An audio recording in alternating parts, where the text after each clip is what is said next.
Good morning. So I've came on here this morning on this wet day to talk about my yoga classes. I hold 2 classes a week. On a Monday at 10 a.m. at the Arches Physio Centre in Greenwood Avenue, and Wednesday evening at 7 o'clock up at the beautiful studio, The Temple at Carryduff Road. I want to talk a wee bit about the style of yoga that resonates with me, and to invite you to see that yoga isn't for the super flexible, the super bendy, the size 8s, the lycra clad, which is fabulous, don't get me wrong. I mean, it's beautiful to see these people on their Instagram posts, and here they are doing these unbelievable poses with this beautiful backdrop. But what I find inspirational is people coming home to themselves. And you might think, what do you mean coming home to yourselves?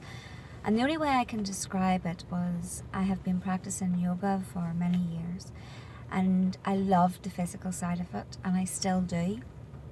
I gained so much from that. But it was all about the physical side, and what comes along with that was the competition, the judgment, the striving, the searching, the reaching.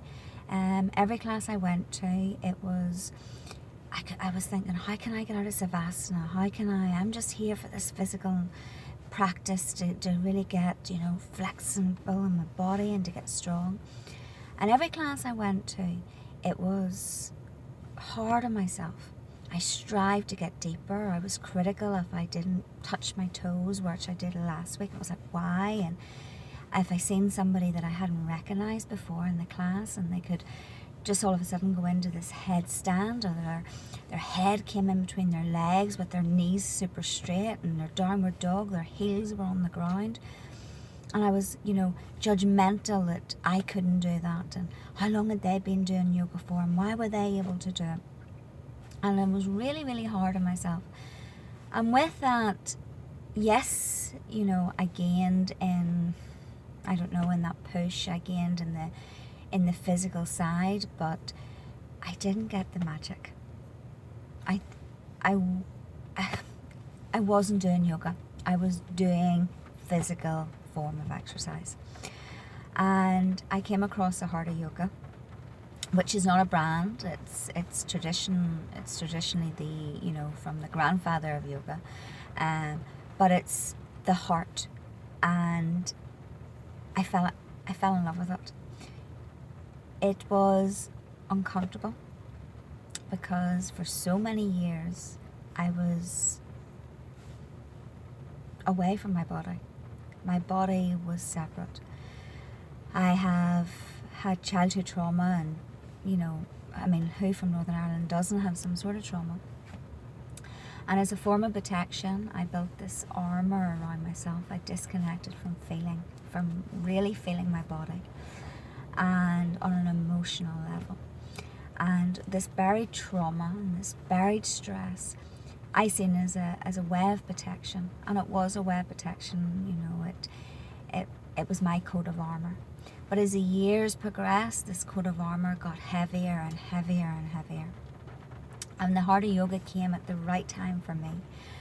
And when I say I was uncomfortable, it was the vulnerability. It was the uncertainty. It was peeling back these layers that I had built up as, this is part of me. These coats of armor are part of me. Because I had made them part of me.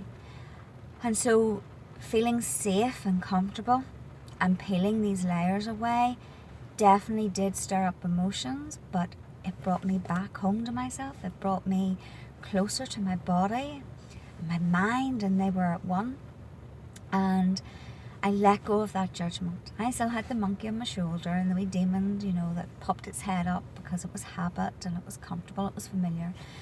And with new habits forming, and questions forming, and being open to the possibility of this new aliveness, has changed, has really, really changed. The magic, this ripple effect has really happened. So, you know, this whole life story that I've gabbled on about, what I'm trying to say is that yoga is not just for the super flexible. It's not just for these bendy people. It's not for these lovely Instagram posts to do a headstand. It doesn't matter if you can't do a headstand. It doesn't matter if you can't touch your toes with your legs straight. That isn't what it's about. It's actually having that time to come back home to your body, to reconnect, to feel, to really, really feel, to accept yourself as you are right now in that moment in time, to find tools, to have tools to be able to deal with the life. We're not monks. We don't live in caves. We're, you know, life is damn hard out there. And we could all do with having our own wee tool bag that we have, that we are empowering ourselves. So I'm not a teacher that's going to be standing there at the top of the classroom saying, and do this and do that and do this. It's more about the inquiry. What does that feel like in your body? Can you feel that in your body? Maybe if you change the position of this, does that change anything for you? If so, what is that? Is it better? Is it worse? It's asking the question. And if this, I can only speak what resonates with me, and it has been such a change with my life and with me and my relationship with my body, with myself, and therefore has a ripple effect on my relationship with my children, my husband, my close family and friends. So I would love to share this. I would love to be part of your journey. So Monday mornings at 10 o'clock, Wednesday nights at 7. I would love to see you. If you're unsure, don't hesitate in sending me a message. I'm on Facebook. Give me a call. All my details are on there. It's Eternal Yoga, Belfast. My name is Sonia Stanfield, and look forward to possibly meeting and being part of your journey. All right, take care. Have a lovely weekend.